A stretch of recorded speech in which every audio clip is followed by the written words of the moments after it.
আপনিই আমার রব। আপনি কার কাছে আমাকে ছেড়ে দিলেন?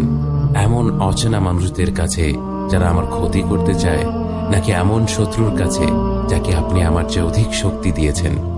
হে আল্লাহ, যদি আপনি আমার উপর রাগ না করে থাকেন তাহলে এর কিছুতে আমার কিছু আসে যায় না, কিন্তু আপনার আশ্রয় পেলে আমার পরিস্থিতি আরেকটু সহনীয় হবে।